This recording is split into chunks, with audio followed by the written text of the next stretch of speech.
Hello and welcome back to Crafted by Corie. If you're new, I'm Corie. Welcome to my channel, and if you are returning, thank you so much as always for being here. I appreciate you more than I can tell you. Super excited about today's video. We've got one more Christmas in July, so let's go ahead and get right on into the crafting. DIY number one. For this project, I have this placemat from the Dollar Tree that my sister picked up, a couple of yards of fabric from Walmart, and this image that I'm showing you, I actually had designed on Canva. I'll leave a link in my description box. I think that should work in case that's of interest to you. But I had printed it on Hippo sublimation printer with sublimation ink. So I'm going to be using my Cricut Easy Press and transferring that over to this white fabric, and I'm really excited about the way this turned out, so I'm happy to share this. So starting out with just getting the fabric lined up on my heat pad, I'm going to press that out a little bit just to try and get some of those wrinkles out so that I have a nice smooth surface for my image. Then I'm going to use my lint roller and just roll that out. You always want to use a lint roller on anything that you're going to be using sublimation on, or if you use the Cricut infusible ink, you always want to just make sure that you lint roller it first. So now I'm taking some parchment paper. You really are supposed to use butcher paper. I don't have any, so I've been using parchment, but I'm just tripling it up. So I just want to make sure that I have protection from anything that might bleed through on my image here. So I'm going to flip that upside down. I did not mirror it because I don't have words on here, but if you're ever going to use sublimation and have words on your design, you want to make sure that you mirror your image so that it all comes out right. 3 more pieces of parchment, and I am going to press this for, I ended up doing it first on a lower setting. It was 315 degrees for like 30 seconds. And then I was looking stuff up and I was like, oh, you know what? I should have done it probably 380. So I went back and did it at 380 for another 30 seconds. And look at how fun this is. I love how it turned out on here. So I'm going to go ahead and set all of this other stuff aside and cut out my little image. As I cut it, I left about a ½ inch of a border around the entire piece because I'm still in my head right now thinking about how I'm going to attach this to that placemat. So I've got the mat here and I'm going to line it up, and now you can see immediately that you can see right through the image. So I went ahead and grabbed my white fabric again, and I'm just going to layer that up so that you can't see through my image. Now in person, I could no longer see through it. Here on camera, it's kind of interesting that I can still see a little bit of the buffalo check through it, but in person it's fine. So I did only just use one extra layer, and I nipped it with my little scissors on either corner, and then I'm just going to go ahead and cut through there to get it about the same size and shape as the original cutout. So it doesn't need to be perfect. This is really just being used as a liner for the image so that it is nice and clean, if you will. So now I'm going to go ahead and fold over my edges, and I'm kind of figuring this out as I go along, but I decided I wanted to bend over my edges, and so I'm going to press them. So I've got my heat press there. It's turned off at this point, but it was still hot, so I'm just using it. If you've got a regular iron, that would probably work even better, but my press was there, still warm, so I went ahead and pressed over the edges so that I could try and keep them tucked in as I applied my design to the placemat. So once I had that all set on the 2 sides, I went ahead and did the same thing with the other sides. This time I've got my image up, so I decided to put my parchment paper back down over top of it and just pressed it again one more time. Just really trying to make sure that my edges are nice and together. So then I went ahead and started taking out the bottom seam of the placemat. So just using my sharp little scissors to get in there and get the threads. And I'm going to open up probably about 6 to 8 inches along the bottom here so that I can get my hand in there, because I'm going to be stuffing this a little bit later. If you hadn't guessed yet, it's going to be a pillow. So just trying to get that prepared. And then I was also thinking I might want to try to sew the image on that I had created. But I'm just kind of opening this up, sticking my hand in there and getting it ready. And so you can see here, I've got my needle with my embroidery thread. I did think about doing a blanket stitch all the way around this. I was just getting it situated, making sure that all of my edges are tucked in. And, you know, ultimately I ended up not doing the sewing. I did start here and I was like, you know what? I thought it would look really pretty, and it probably would. But I don't know. I was having trouble with this particular needle and this particular fabric, and I don't know. There was something that was telling me I should just not do the blanket stitch for this particular piece. If that's something that you think you would like, I would love to see what you create. But I ended up going back to my stash and pulling out this twine that is a light green and natural twine, and it matched my design perfectly. I was super excited about that. So I'm sticking a piece of parchment paper inside my little, what's going to be a pillowcase, right? And I want to just protect the inner layer because I'm going to be using some hot glue now. And I don't want to end up gluing my 2 layers of placemat together because I want to be able to stuff it. So I'm coming along the very edge of the design and laying down my twine right on top of that hot glue there and just kind of tapping it. I don't have any hot glue really sticking out here, a little bit here and there, but it wasn't enough to burn myself. So otherwise I would have been using my finger protectors. So I did the same thing right along the edge, going all the way around all 4 sides.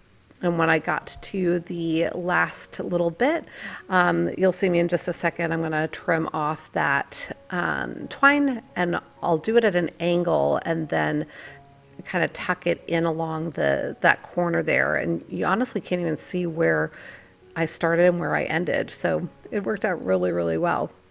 I think part of it was the way that this twine is with the dual tone. It just really helped to get it to blend in.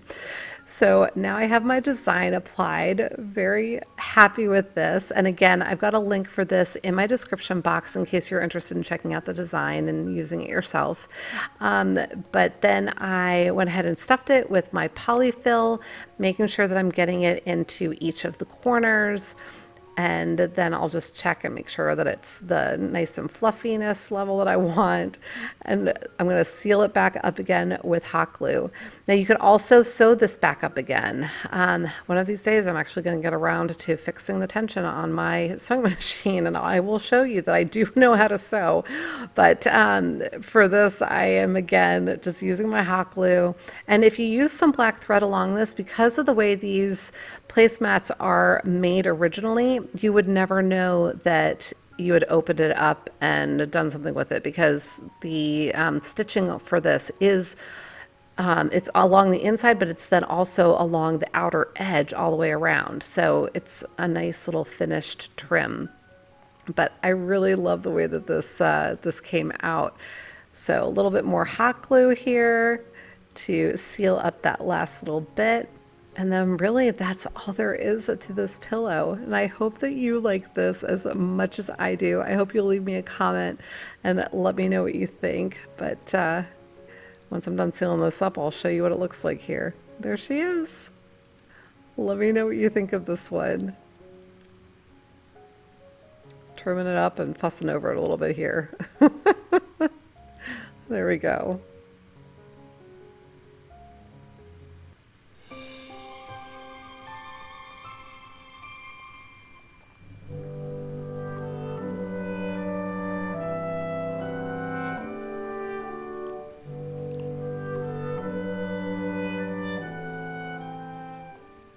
DIY number 2.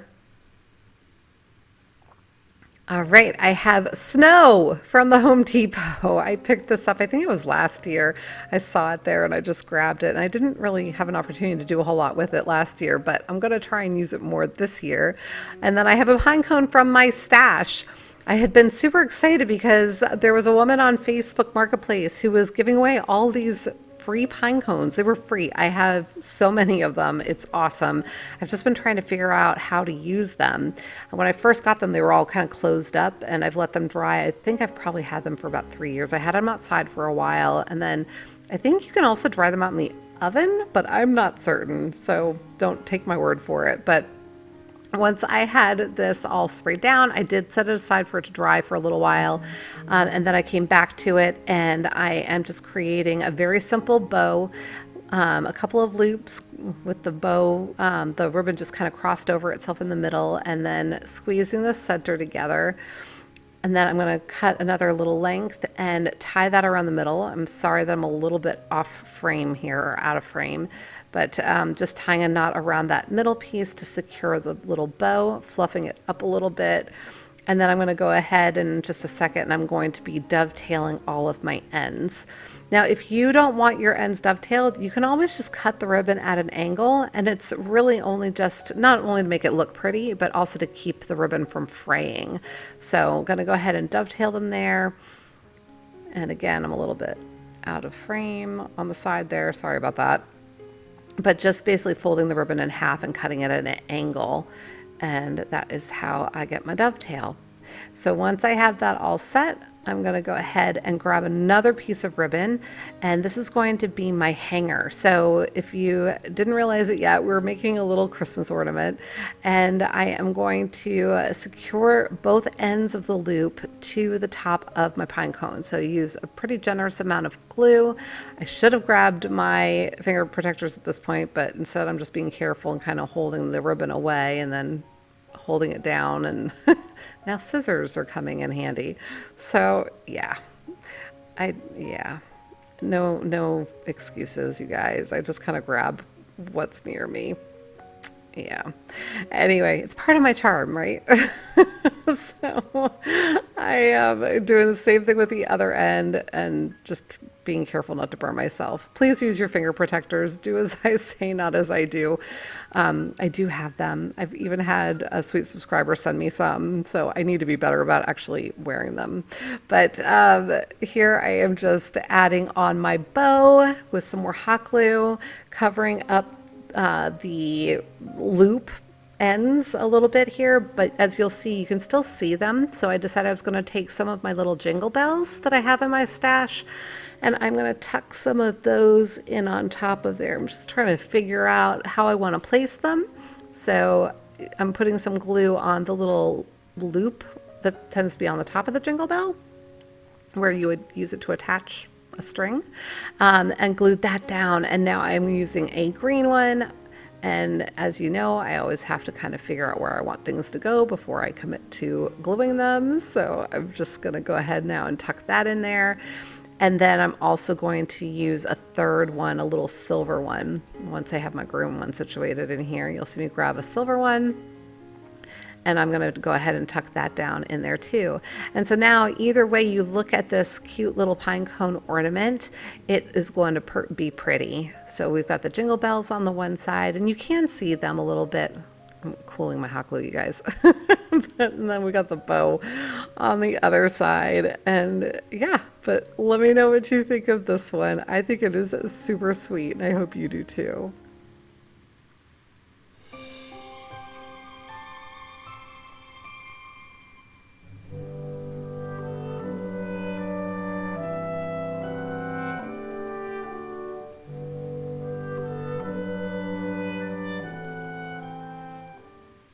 DIY number 3.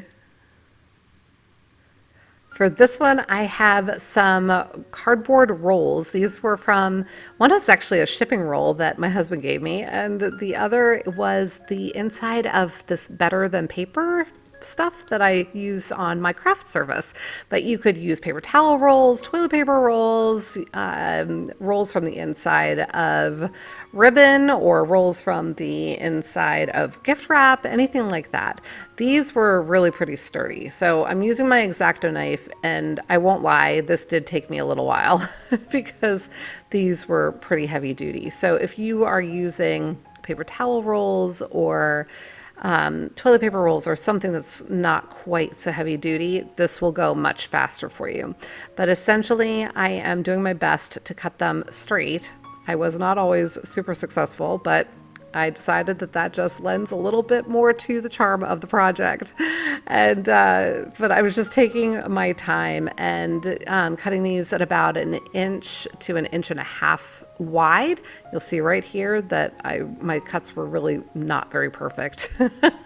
So if yours are not perfect, if you try to attempt this, please don't worry. I'm going to show you what I end up doing to solve for that in a little bit.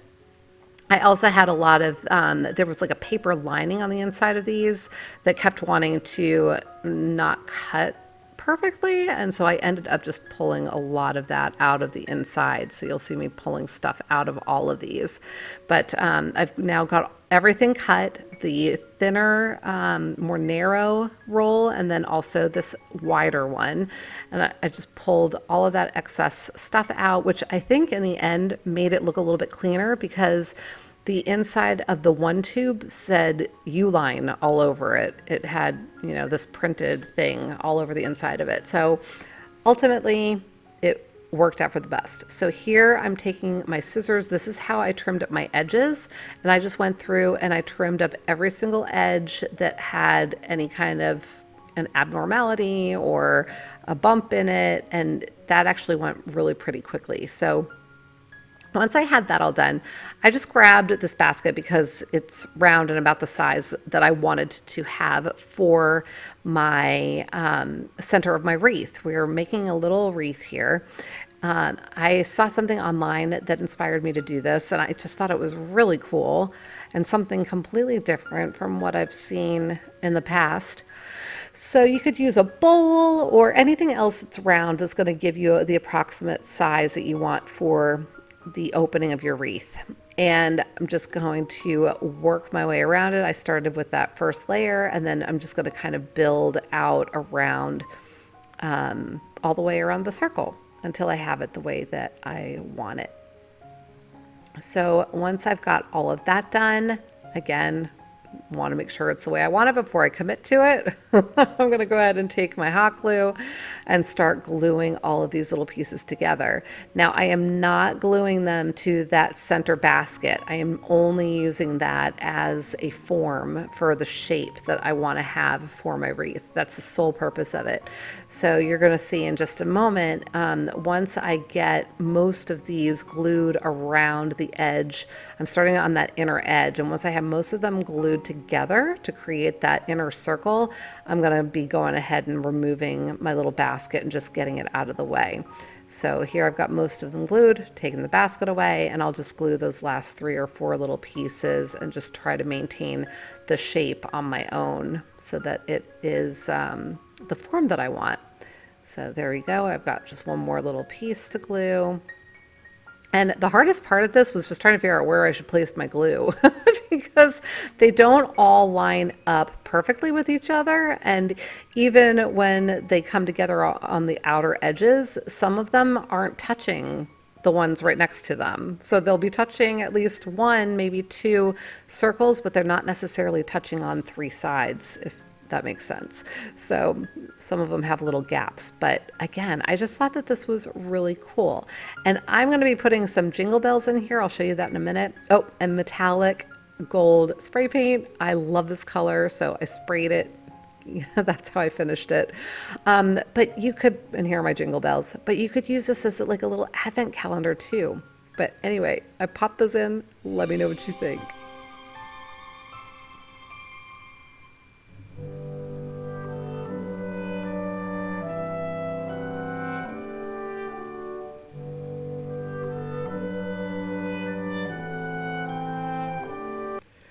DIY number 4. All right, this is a grapevine wreath form that I had gotten at the Hobby Lobby a while back. It's been in my stash. The price on it was about $4.99. I don't remember if I paid that for it or not. I usually try to get things on sale, but I'm not sure. So this is also a garland that I've used a few times now, that I had picked up from Michael's, and it was 50% off.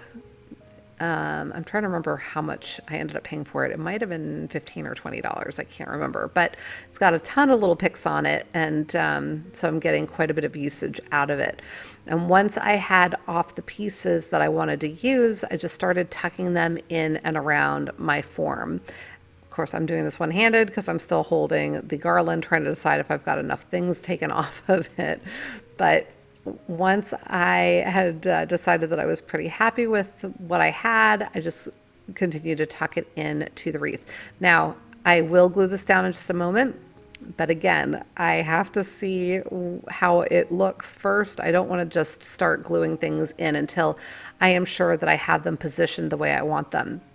And one thing that I do love about grapevine wreath projects is they go really quickly.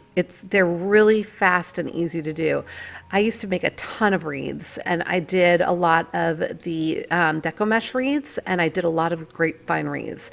I can put together a really nice grapevine wreath in about a half an hour, whereas a deco mesh wreath will take me 2+ hours to do. So just kind of gives you an idea of what's involved. So if you have never made a wreath before, highly recommend the grapevine wreaths. They're super easy to work with.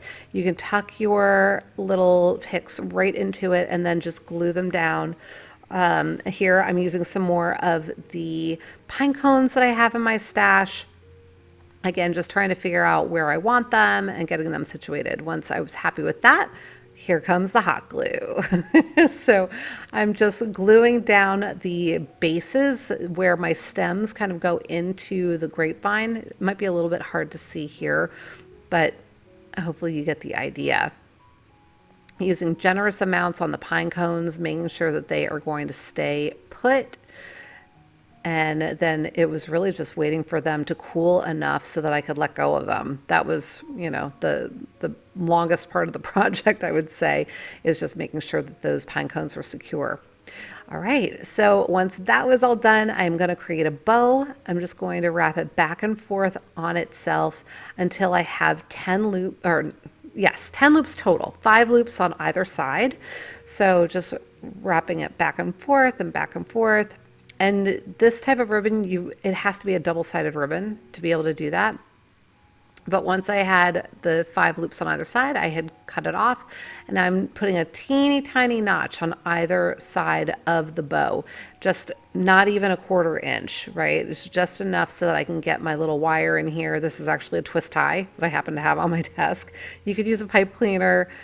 Twist tie is what I'm using in this instance.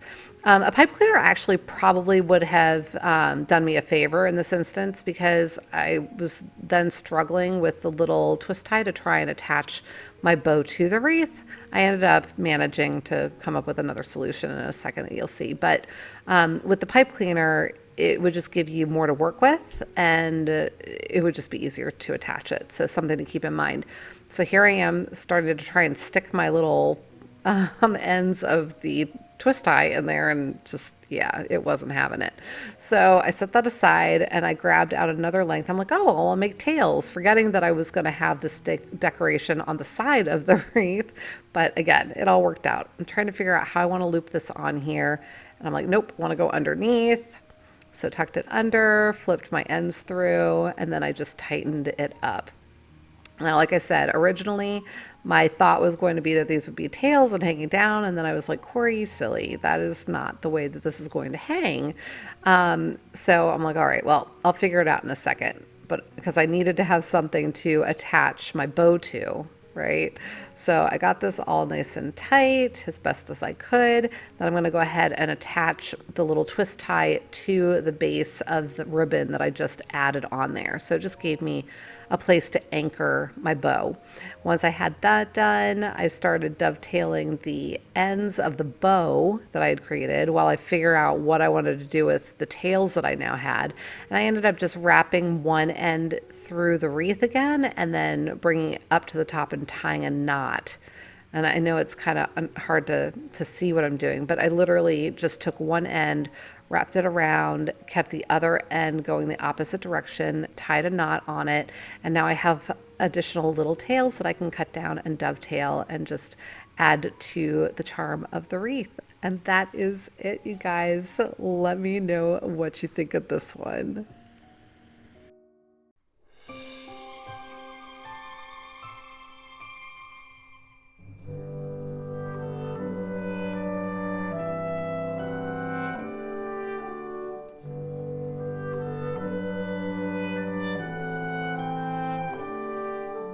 Okay, everybody, that's it for today. I hope that you enjoyed the project. If you did, please remember to give me a big thumbs up.